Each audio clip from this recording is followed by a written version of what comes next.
Hi friends, Mel here from the travel blog Illumelation, and in this video I'm going to share my top 10 favourite things to do on Milos Island in Greece, so keep watching.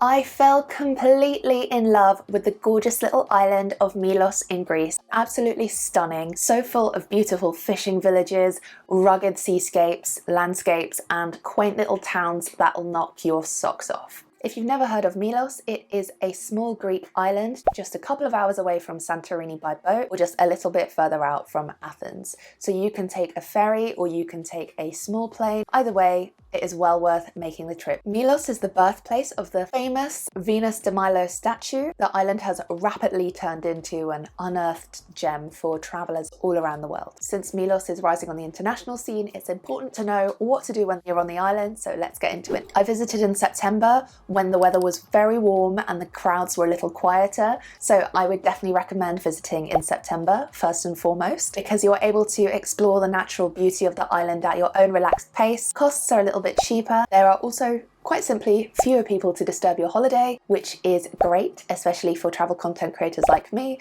who get really fed up of photoshopping people out of our photos.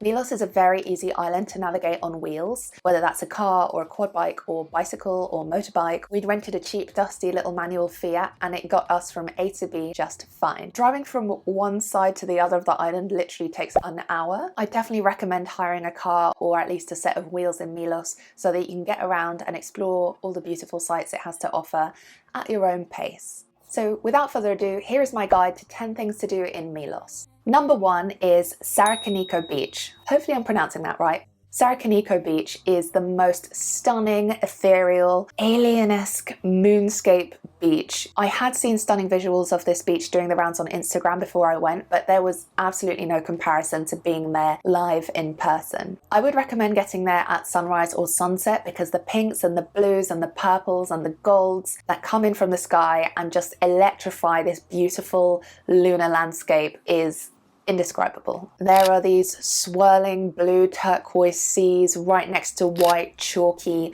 moonish rocks. And when it's all lit up dramatically by, a purple sunset or a bright pink sunrise, you really feel this sense of, wow, I'm seeing something special. I think I went to visit the beach a couple of times, once at sunrise, once at sunset, and again just midday. It was much busier at midday, so you can avoid the crowds, especially in September, if you wake up early enough to catch the sunrise. It felt like we were standing on another planet, so get yourself to Sarakiniko Beach. Number 2 is explore Klima fishing village. You can go and explore the traditional Simata, or fisherman villages, in Milos, built into the coastline in Klima. Klima is oozing with charm with these beautiful, whitewashed, colourful little fishing huts stacked in a row right along the water. Be careful when you are on the rocks because the waves will crash onto the land and get you.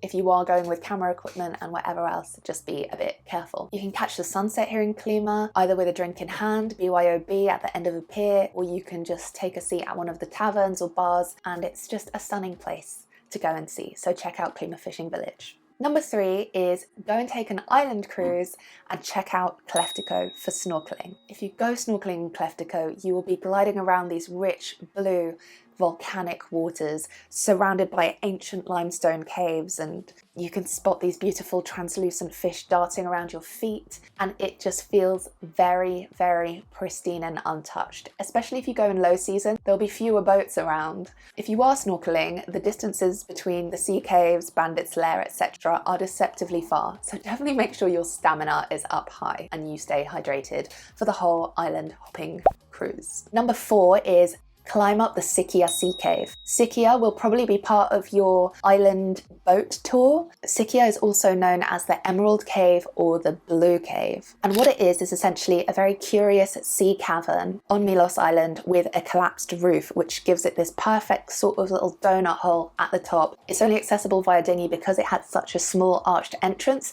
so it really feels like you're entering this otherworldly little secret on the island. And I think that's what Milos does so well. Those visual contrasts in nature make it such a beautiful place to go and explore. I personally went sailing with Polko Sailing, run by Captain Paul and his team, who are absolutely amazing, so friendly, so family style. The food was delicious, the drink, the ouzo, burned straight through my lungs, and I would wholeheartedly recommend them next time you go to Milos. Number 5 is go and eat fresh seafood in Polonia. Whether you're looking for fresh lobster, squid, oysters or sardines, Polonia's seafront restaurants really have it all. The moment we drove into Polonia, which is kind of a bougier part of the island, I just knew that the seafront dinners would be absolutely epic. In the sleepy afternoon, you're gonna walk around the town and see chalkboards with set dinner options at an affordable rate, dotted all around, heralding very good things to come for your palate. Our favourite restaurant in Polonia was, hopefully I'm pronouncing this right, Gialos, Gialos. We ate there not once, not twice, but 3 whole times, and every time it was sensational. So fresh, so good. The staff was so kind and polite. It was absolutely heaving in the evening with couples, families, and when we turned up without any sort of reservation or anything, they just got out a table and chairs from the back, set us up right by the water for our own private area. It was perfect. So get yourself to Polonia for a lovely dinner and drinks out on the town. Number 6 is go and sunbathe at Paliachori Beach. Paliachori Beach is half red rocks, half golden sand, all tied together by the gorgeous blue ocean. You can go swimming, sunbathing, exploring at this wind-protected spot because Paliachori Beach is actually nestled at the bottom of some cliffs, so no matter how windy it is up top, you are going to be safe in this gorgeous little microclimate on this lovely beach.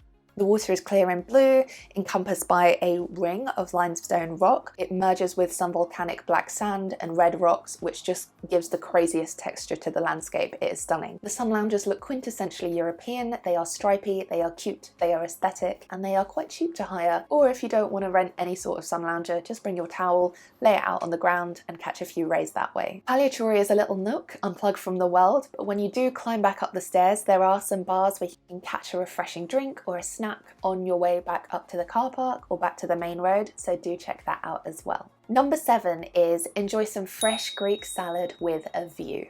If there's one thing I love about visiting Greece, it is having a Greek salad with those big, red, juicy vine tomatoes, crisp, cool cucumbers, and that thick, rich, delicious feta cheese, all tied together with some fresh olive oil and a sprinkle of oregano. However, when you are on Milos, it is Greek salad with a twist. Instead of feta, it is Milos cheese.